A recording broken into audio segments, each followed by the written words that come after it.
Maintenant, le seul truc qui pourrait être intéressant, c'est au niveau des épées noires, quoi. C'est concrètement, maintenant... Il en a même pas. Mais Même c'est lui, il en a ça, pas. bah voilà, exactement, c'est ça qui me dérange. C'est pour ça que je te dis, Il en a pas. honnêtement, vraiment, j'en ai honnêtement, et encore plus que lui qui n'en a pas, Zoro a déjà eu une épée noire et il a eu un power-up avec une épée qui n'était pas noire. Mais tu sais, parfois, il y a des Bah, questions intéressantes à se poser, comme King. Tu vois, King, je pose la question depuis 4 ans, personne peut me répondre. Pourquoi est-ce qu'Oda fait dire à King qu'il est pas épéiste? C'est quoi l'intérêt? Il le dit pas, ou tu sais, il dit qu'il est épéiste, mais c'est quoi l'intérêt? Moi, c'est super important de le dire personnellement. En vrai, Ouais, je suis d'accord, mais les gens ne sont pas d'accord. C'est important de le dire parce que du coup, actuellement, il affronte un adversaire et c'est le souci que tu rencontres. Il affronte un commandant d'empereur. Il affronte les pirates les plus forts du monde. C'est les pirates qui font flipper dans le Nouveau Monde et il affronte un être extrêmement puissant. Et donc, du coup, si jamais tu dis qu'il est épéiste, ça voudrait dire intrinsèquement derrière que, imaginons s'il sort je suis épéiste et je n'ai perdu que contre Mihawk, ça veut dire que derrière tu mets Mihawk à un niveau que tu ne l'as pas mis à Marineford. Donc c'est problématique en fait. Oui. Donc il est obligé de tourner sa phrase et de dire bah non, bah, je suis pas épéiste, je suis pas dans cette catégorie-là. Et il a absolument pas le choix. Mais tu vois, ça, Parce les gens n'arrivent pas à le comprendre. Il y a des arcs qui existent. Tu ne peux pas dire, oui, mais Stark, il est vieux, je peux pas le prendre en compte. Oui, mais cet arc fait partie d'une œuvre globale, une œuvre One Piece, et je ne peux pas m'amuser à me dire, je prends un élément en compte, comme le fameux, j'ai écouté tout à l'heure la fin de ton live avec Crocodile niveau intermédiaire. Je trouve que c'est de la folie furieuse de penser ça à mes yeux. Non, Crocodile est là.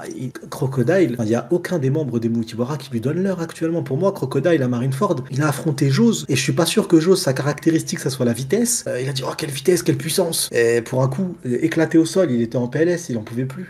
C'est pas trop le niveau d'un intermédiaire. C'est vrai que dire quelle vitesse, quelle puissance, c'est très rare que deux mecs du même niveau disent ça, quoi. C'est vrai si c'était face à Katakuri, il aurait dit quoi alors? Ouais. Il aurait rien dit, il serait une divinité.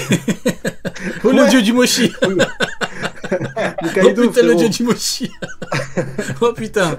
Mais ouais, non. Il aurait dit. Mais tu vois, mais ce que tu dis, c'est intéressant, mais le problème, c'est que tu sais, les gens se posent pas ce genre de questions. Nous, on les pose, mais eux se les posent pas. Et quand on leur pose, quand ils entendent cette question, ils ont du mal à assumer le fait que c'est la seule possibilité. Sinon, c'est quoi l'intérêt de faire en sorte que le mec n'est pas épéiste? C'est quoi l'intérêt? Il y a pas d'intérêt sinon. Oda fait de la merde. C'est soit Oda est bourré, on l'a clairement dit, soit Oda, oui, mais c'est Oda, bon, c'est une petite erreur. Oui, bon, bah, Oda s'est trompé. Oui, bah il oui. préfère se dire que le mangaka s'est trompé plutôt que leur logique à eux. Oui, bah oui. Ça disait Oda ne maîtrise pas la cohérence de son œuvre.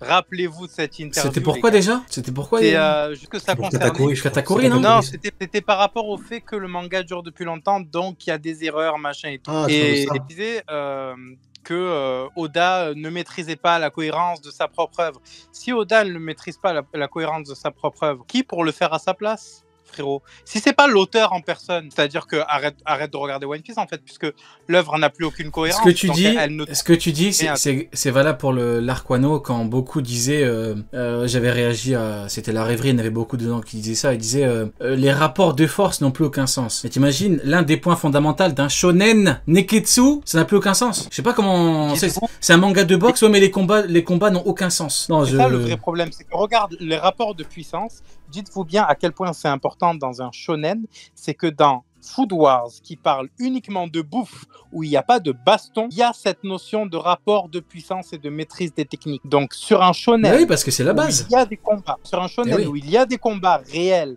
qui ne sont pas des combats de cuisine ou des matchs ou ce genre de trucs, pourquoi vous voulez supprimer cette règle? C'est quoi le principe en fait? Mais après, tu vois, là on en revient. Vous vous dites les rapports de puissance. Mais là on en revient à ce qu'a dit Sony tout à l'heure. C'est quand tu te trompes que tu dis que ça n'a aucun sens et du coup le manga devient nul. C'est ce qu'il avait dit tout à l'heure, il a raison. C'est souvent quand tu t'es trompé que du coup tu dis ouais, parce qu'il y en a beaucoup qui, tu sais, ils arrivent pas, je sais pas, à accepter, à assumer le fait de s'être trompé, donc ils se disent non, c'est pas possible. C'est le mec qui fait le manga qui s'est trompé dans sa propre logique. Ouais, alors, bah ouais.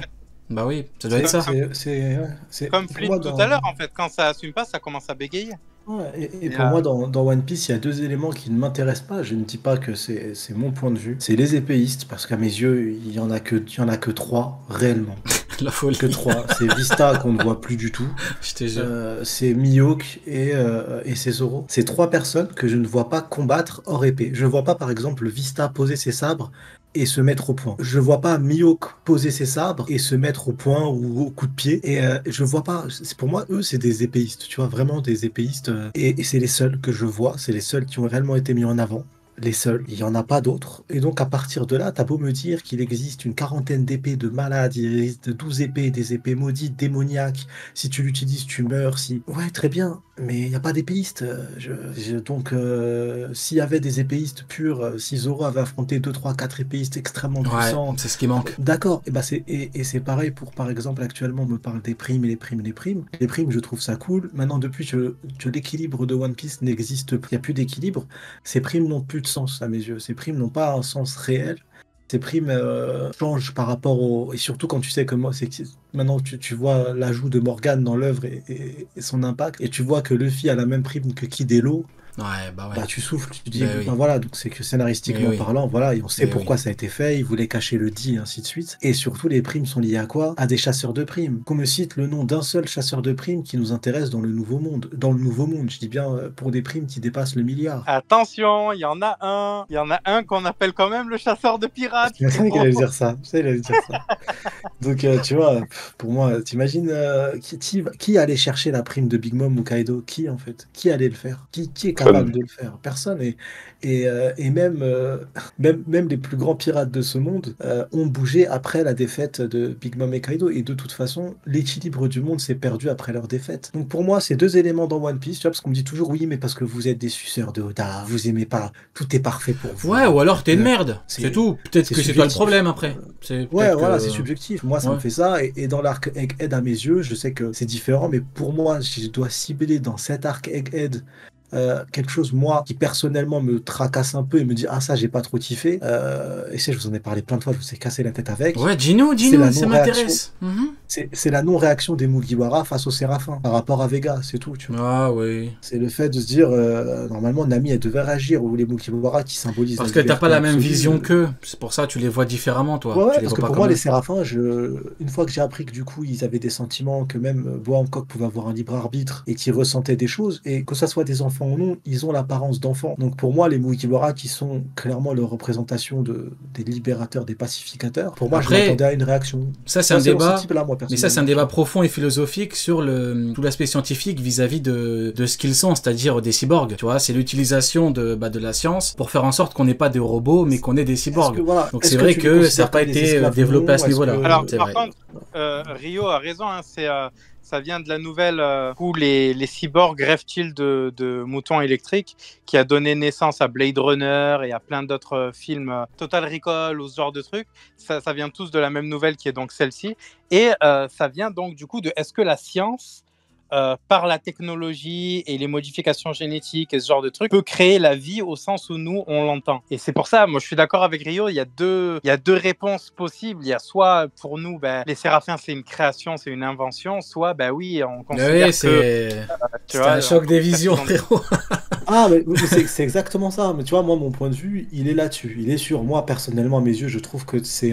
Je vais faire l'anglophone qui se la pète. Je trouve que c'est out of character. Mais c'est les éléments dans l'arc Egghead qui peuvent me déranger. Après, à titre personnel, sur le niveau de puissance et sur, du coup, la gestion des puissances depuis le début, pour moi, c'est un sans faute. Et même le fait de voir les amiraux et les vice-amiraux en galère, c'est un sans faute. Le contraire m'aurait étonné. Je trouve que si j'avais vu les vice-amiraux en position de force, je me serais dit, attends, il y a quelque chose qui cloche. Je me serais dit, donc si dans le nouveau monde, les vice-amiraux sont capables d'avoir un réel impact, que les amiraux sont capables dans le nouveau monde d'avoir un réel impact, pourquoi la marine n'a pas bougé son gros cul dans le nouveau monde depuis longtemps? Et là, je me serais posé des questions, tu vois. Mais je me le pose pas quand je vois ce qui leur arrive quand ils arrivent dans le nouveau monde.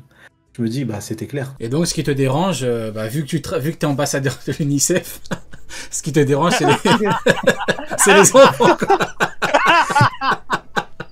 Le frérot, il a le perso, ce bâtard. Mais le frérot, il nous fait un discours même à l'UNICEF. J'ai jamais entendu ça, frérot, ça y est. C'est vraiment une merde. Après, frérot, est-ce que je suis étonné, frérot? T'as vu un papa borgne se faire fumer devant son fils et t'as dit, il a fait trop de bruit, il se foutu 5008. Est-ce que je suis étonné, frérot? My bad, c'est vrai. J'assume. J'assume. Je suis mauvais.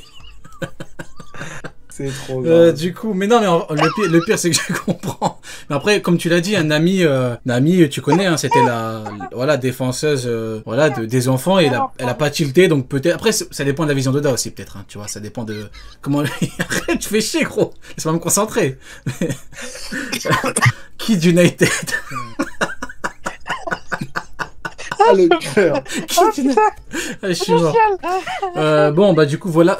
Actu, est-ce que tu peux nous donner ton point de vue par rapport à Zoro contre Vénus? Alors, je vais juste faire un truc avant, mais par rapport aux lames noires, même la lame noire Shishi, elle est même pas dans les top 12 des meilleures lames. Il y a des lames qui sont pas noires, qui sont meilleures que Shishi qui est une lame noire.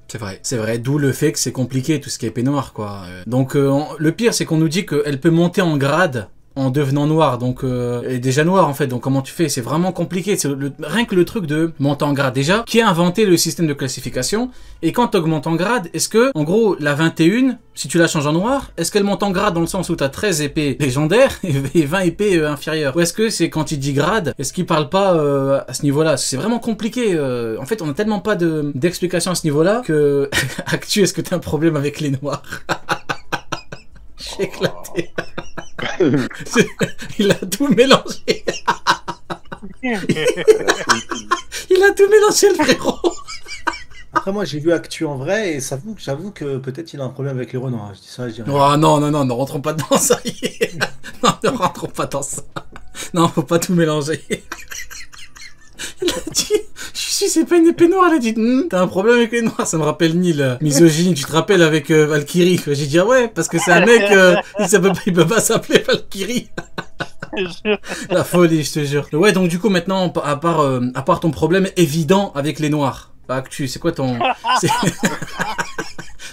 On en parlera en privé parce que c'est pas normal, mais ne vous inquiétez pas, on va en parler normalement. Du coup, Actu, ton point de vue par rapport à Zoro et Vénus? On voit que Zoro il pourra pas battre Vénus Zoro, donc il y a Jinbe avec lui quand même. C'est vrai qu'il y a Vénus, c'est vrai qu'il y a Jinbe, j'avais oublié lui. Putain, je l'avais oublié, Jinbe, c'est vrai. Il y aura juste un clash de courte durée, je pense, et ils vont tout faire pour s'échapper. Je pense pas que ce sera comme à Wall Cake, parce qu'à Wall Cake, on a eu Luffy contre Katakuri pour pouvoir s'enfuir. Katakuri, oh frérot.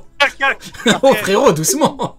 C'est comment ça, Katakuri, frérot? Oui, Katakuri est beaucoup plus faible que Kizaru, si tu veux, mais Katakuri, non. Et ces mecs-là, non, faut le respecter un petit peu. Donc oui, Katakuri. Je pense qu'il n'y aura pas un scénario comme Luffy vs Katakuri où il s'est mis à part pour le battre pour pouvoir s'enfuir. Je pense qu'il y aura juste un clash de courte durée et ils vont tout faire pour s'enfuir. Ok. C'est peut-être un bon coup pour s'échapper rapidement. Après. Ok, maintenant il faudrait parler effectivement du truc d'épée. Pour la classification, tu avais dit un truc intéressant, c'est est-ce que rendre la lame noire suffit à le faire passer sur une catégorie au-dessus? Ouais. Moi je pense que oui et non. En fait ça dépend à la base, la lame, qu'est-ce qu'elle vaut quand elle vient d'être forgée? Parce qu'on nous dit très clairement que Kozaburo, quand il... Non, c'est pas Kozaburo, le daron le grand-père de... Sukiyaki. Hein? Sukiyaki. Ouais, lui, quand il crée la lame donc, que Zoro porte actuellement, il se considère lui-même comme un forgeron nul. Donc il sait que ça va être une lame de 3e catégorie au mieux de ce qu'il peut faire. Tu vois. Les 2 lames légendaires qui ont été forgées de 2e catégorie, donc Enma et la lame blanche, ces 2 lames-là qui de base ont été forgées par quelqu'un comment dire, qu'on peut considérer comme un forgeron légendaire, en disant les termes. Là, oui, il y a une possibilité, mais le forgeron lui-même a mis en garde Zoro sur le fait qu'il devait maîtriser à fond ses lames pour avoir une chance d'en faire quelque chose. Et derrière, on a Sukiyaki qui lui dit si tu la transformes en lame noire, tu la fais changer de catégorie. Ça veut dire qu'en réalité, il y a plusieurs choses qui entrent en compte. Premièrement, la lame de base, il faut qu'elle soit forgée. Ouais, voilà, exactement. Il faut que ce soit forgé par un maître. Tu vois. Deuxièmement, il y a le délire de, comme on a vu Zoro contre King, d'infuser maximum son acquis des rois à l'intérieur des lames. Carrément, il disait que les épées étaient maudites parce qu'elles consommaient l'âme des utilisateurs, tellement qu'elles demandaient de l'énergie. Et troisièmement, il y a la méthode secrète qui permet de passer les lames en lame noire. Et avec ces 3-là seulement réunis, tu peux avoir une lame de première catégorie. Il y a Brian qui dit... Mais du coup, les 12 épées, déjà, premier rang, on fait comment? Tu peux augmenter la dureté, mais il n'y a pas de sous-catégorie, quoi. Il n'y a pas de catégorie supérieure. Kokuto Yoru, c'est déjà une lame noire. Ouais, non, il parle des autres. Genre Ace. C'est déjà... Non, mais justement, ça nous montre déjà une première limite avec le Kokuto Yoru. C'est-à-dire que voilà, lame noire, lame forgée de malade et tout à la base, basta, tu peux plus en faire quoi que ce soit de plus. Le délire de transformer une lame de première catégorie en lame noire, ça c'est autre chose. Ça veut dire déjà que le forgeron qui l'a fait a réussi à faire une lame de première catégorie, donc il a déjà insufflé de la vie. Parce qu'il y a ce délire-là, faut savoir, au Japon, c'est les forgerons de katana, et avec Muramasa, Masamune, enfin tout ça, il y a le délire d'infuser son âme dans la lame. Et ce qui fait d'ailleurs que... ils étaient connus pour avoir des liens avec les forces mystiques à l'époque. Exactement, il y en a un, c'était, tu mettais la lame sur la rivière. Ouais, le livre est basé sur lui. Les catégories des lames dans OP, c'est basé sur un livre de ce mec-là. Le mec qui faisait des épées maudites. Ouais. Ça crée donc un Obake, ou un Bakemonogatari, qui est donc un esprit qui naît à l'intérieur de la lame pour influencer le samouraï. Et tout ça a été repris dans One Piece, et comme je l'ai déjà expliqué, c'est pas que par les lames, hein. C'est par les fruits du démon, c'est par les bateaux avec les Klaboserman, c'est par plein d'autres trucs. Ça concerne les Meito, et ça, il faut pas le mettre de côté, quoi. Faut pas l'oublier. En tout cas, le fait est qu'effectivement, on nous parle de montant en grade, mais que tout ça est vraiment flou, et que je pense que voilà, on est très loin d'avoir toutes les infos. Hein. Parce que concrètement, on n'a pas vraiment... Oh putain, mais Mino, depuis tout à l'heure, à chaque fois que je parle, il dit des trucs de merde. Là, il a dit... qui absorbe le haki, pas l'âme. Mais de quoi je parle depuis le début, frère? Ça y est, il m'a gonflé. Ça va, depuis tout à l'heure, il dit que de la merde. ça va, c'est 23h30, c'est l'heure où tu commences à... Bon, non, mais du coup, non, voilà pour... T'inquiète, Neil, t'inquiète, j'ai compris. Il veut t'énerver, Neil, t'inquiète, c'est bon, tranquille. Non, tout à l'heure, quand je parlais des trucs de puissance, il a dit, oui, mais c'est normal qu'on parle de power scaling dans Food War, parce que dans le nom, il y a war, ça veut dire guerre. Mais ferme ta gueule! Non, c'est bon, Neil abuse, non, mais ça y est, il est pas... N'exagérons pas, restons mesurés.